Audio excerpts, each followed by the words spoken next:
우리가 스스로 우리의 행위들을 조사하고 여호와께로 돌아가자. 우리의 마음과 손을 아울러 하늘에 계신 하나님께 들자. 우리의 범죄함과 우리의 반역함을 주께서 사하지 아니하시고 진노로 자신을 가리시고 우리를 추격하시며 죽이시고 공의를 베풀지 아니하셨나이다. 주께서 구름으로 자신을 가리사 기도가 상달되지 못하게 하시고 우리를 문나라 가운데에서 쓰레기와 폐물로 삼으셨으므로 우리의 모든 원수들이 우리를 향하여 그들의 입을 크게 벌렸나이다. 두려움과 함정과 파멸과 멸망이 우리에게 임하였도다. 딸 내 백성의 파멸로 말미암아 내 눈에는 눈물이 시내처럼 흐르도다. 내 눈에 흐리는 눈물이 그치지 아니하고 쉬지 아니하며 여호와께서 하늘에서 살피시고 돌아보실 때까지니라. 나의 성읍의 모든 여자들을 내 눈으로 보니 내 심령이 상하는도다. 나의 원수들이 이유 없이 나를 새처럼 사냥하는도다. 그들이 내 생명을 끊으려고 나를 구덩이에 넣고 그 위에 돌을 던지며 물이 내 머리 위로 넘치니 내가 스스로 이르기를 이제는 멸절되었다 하도다. 하나님께서 사랑하시는 우리 안디옥교 성도님들, 잘 주무셨습니까? 이렇게 또 새로운 한 주가 시작되었습니다. 우리에게 새날 주신 주님께 진심으로 감사드립니다. 물론 몸도 마음도 좀 무거운 월요일이지만 말씀으로 하루를 여시는 우리 모든 성도님들에게 우리 주께서 주시는 그리고 약속하신 그 마르지 않는 샘물과 같은 평강이 늘 함께 하시기를 축복합니다. 여러분 누구나 한 번쯤 그런 생각 해보신 적 있으시죠? 내가 만약에 죽으면 내 묘비에 뭐라고 쓸까? 물론 요새는 묘비 쓰는 사람이 많지 않지만 저는 만약에 제가 죽으면 제 묘비에 주일은 쉽니다. 주일은 쉽니다. 이렇게 써달라고 유언하려고 합니다. 영국의 유명한 극작가이자 소설가인 조지 버나드 쇼의 묘비에는 이렇게 써 있다고 합니다. 우물쭈물대다가 내 이럴 줄 알았어. 이 말의 뜻은 결국 목적 없이 어영부영 살다가는 생각지 못한 때에 누구에게나 죽는 날이 닥치게 되고 그때 삶을 후회해봐야 늦는다는 그러한 뜻일 것입니다. 에레미야 애가에 등장하는 그 유다 백성들의 처참한 현실을 보아서 알 수 있듯이 죄의 대가는 참으로 참혹하고 죄의 결과는 생각보다 비참합니다.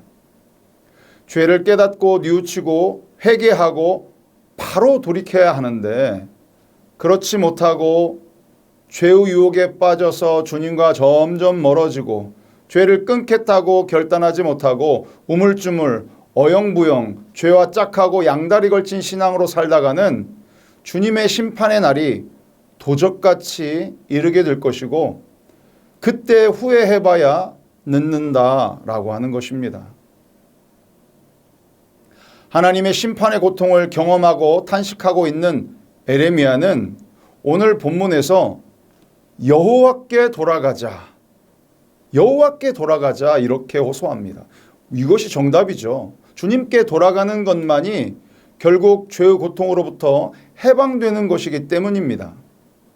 그러나 좀 진즉 좀 그렇게 깨닫고 회개하고 돌아갔으면 얼마나 좋았을까요? 하나님을 잊은 채 자기 마음대로 죄악을 즐기며 살아온 그 대가는 너무나도 큽니다. 사랑하는 성도 여러분, 혹시 우리가 지금 묵상하고 말씀 듣고 있는 이 예레미야를 지금까지 쭉 묵상하면서 죄에 대한 이야기와 그 결과의 비참함에 대한 이야기가 계속 되니까 조금 지겨우신가요? 아니면 좀 불편하신가요? 이제 좀 이런 이야기 좀 그만하고 다른 성경 본문 설교 듣고 싶다 이런 생각 혹시 드시나요? 그러나 죄에 대한 이야기와 회개의 촉구는 아무리 강조해도 지나치지 않는 법입니다. 죄에 대한 형벌이 그만큼 무서운 것이기 때문입니다. 우리는 그동안 말씀을 통해서 예루살렘과 유다의 멸망이 결국 죄악으로 인함임을 수없이 보고 듣고 깨닫게 되었고 하나님께 돌아가는 길만이 유일한 회복의 길임을 알고 있는데도 불구하고 왜 이토록 왜 그렇게 다시 하나님께로 돌아가기가 어려운 것일까요? 그것은 그만큼 죄의 뿌리가 끈질기고 깊다라고 하는 것입니다. 여러분, 우리나라 7080 포크밴드 중에 건전하고 좀 서정적인 밴드인 시인과 촌장이라고 들어보셨죠? 그 대표 멤버가 바로 하덕규 목사님이십니다. 이분이 작사 작곡한 좋은 노래들이 많은데 대표적인 노래가 바로 가시나무라는 노래가 있지요. 내 속엔 내가 너무도 많아. 아마 한 번쯤 들어보셨을 것입니다. 이 하덕규 목사님의 노래 중에 성경적인 내용을 담고 있는 가사들이 있습니다. 그 중에 또 한 노래가 풍경이라는 노래인데요. 세상 풍경 중에서 제일 아름다운 풍경, 모든 것들이 제자리로 돌아가는 풍경, 뭐 이런 노래 한번 들어보셨죠? 노래의 가사처럼 모든 것이 제자리로 돌아가는 모습이 제일 아름답다라고 이렇게 노래합니다. 우리가 돌아가야 할 제자리는 어디일까요? 네, 바로 오늘 예레미야가 이야기하는 하나님께로 돌아가는 그러한 것일 것입니다. 우리는 하나님을 찬양하기 위해 지음받았고 하나님의 자녀, 하나님의 백성이기 때문에 어둠에 머물러 있으면 안 되겠죠. 빛 되신 하나님께로 돌아가서 그분께만 예배하고 그분과 동행하며 사는 그곳, 그 자리가 바로 우리가 돌아가고 우리가 있어야 할 그 제자리인 줄 믿습니다. 예수님의 제자라고 한다면 예수님께서 가신 그 자리를 따라가야 제자인 것이지요. 제자리를 찾아가는 것이 제자입니다. 우리가 돌아가야 할 제자리는 바로 몸과 마음을 하나님께로 돌리는 것입니다.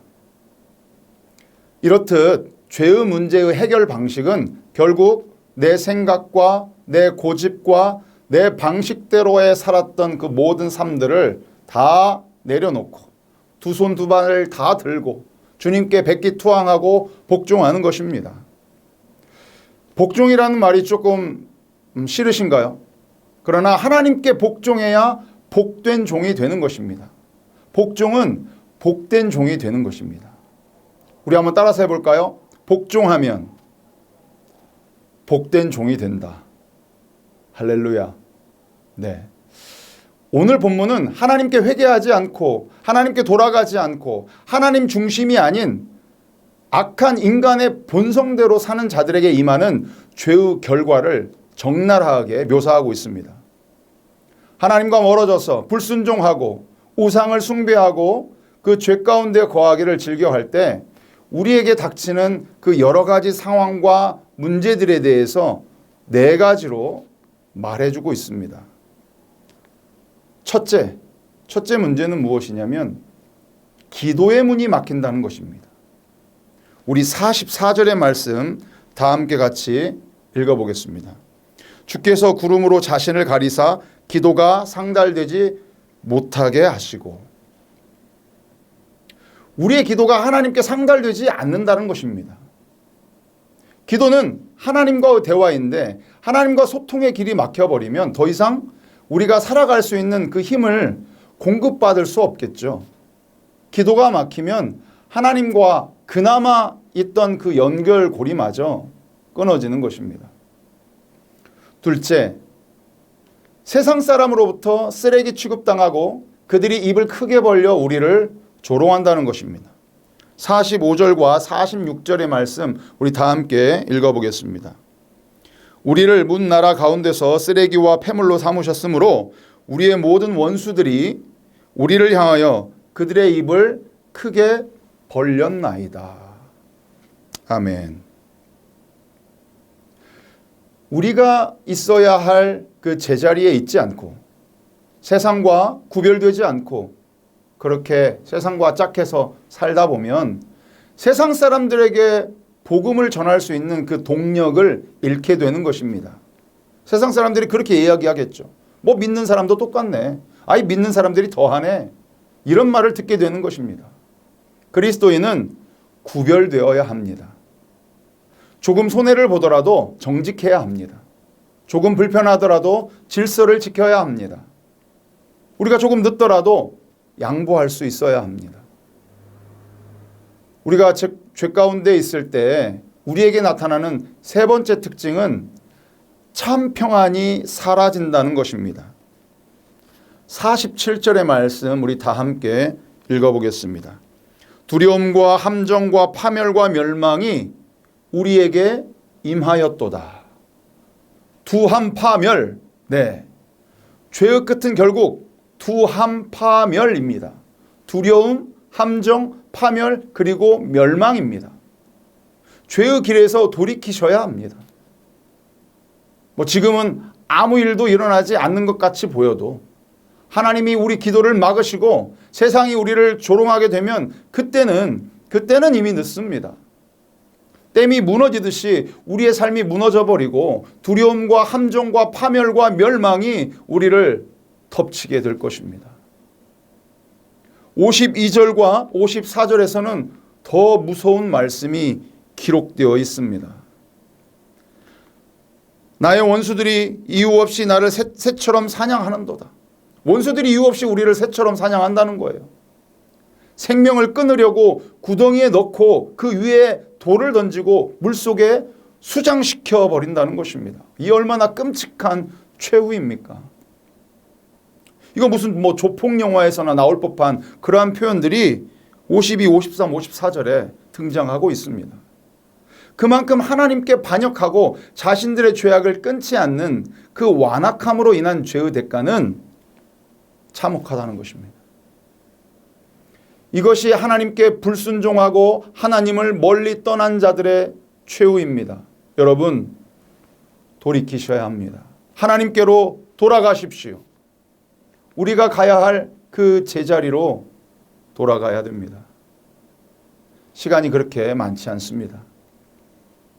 마지막 네 번째, 우리가 죄 가운데 있을 때 눈물이 멈추지 않습니다. 48절, 49절의 말씀 함께 읽겠습니다. 딸 내 백성의 파멸로 말미암아 내 눈에는 눈물이 시내처럼 흐르는도다. 내 눈에 흐르는 눈물이 그치지 아니하고 쉬지 아니함이요. 그러나 우리에게는 아직 희망이 있습니다. 여호와께 돌아갈 때 하나님께서 하늘에서 우리를 살피시고 돌보실 때가 온다라는 것입니다. 바로 이어서 50절의 말씀 함께 읽어보겠습니다. 여호와께서 하늘에서 살피시고 돌아보실 때까지니라. 아멘. 하나님께서 우리를 살피시고 돌아보시고 우리를 용서하시고 회복시키실 때 우리는 두함파멸, 두려움과 함정과 파멸과 멸망의 자리에서 건진받을 것입니다. 우리 눈에서 흐르던 그 고통의 눈물은 그치고 회개와 감사의 눈물이 흐르게 될 것입니다. 사랑하는 성도 여러분, 얼마 전 TV에서 죄를 짓고 아무렇지도 않고 아무 감정도 느끼지 않고 뻔뻔하게 카메라 앞에 서 있는 그 죄인을 보았습니다.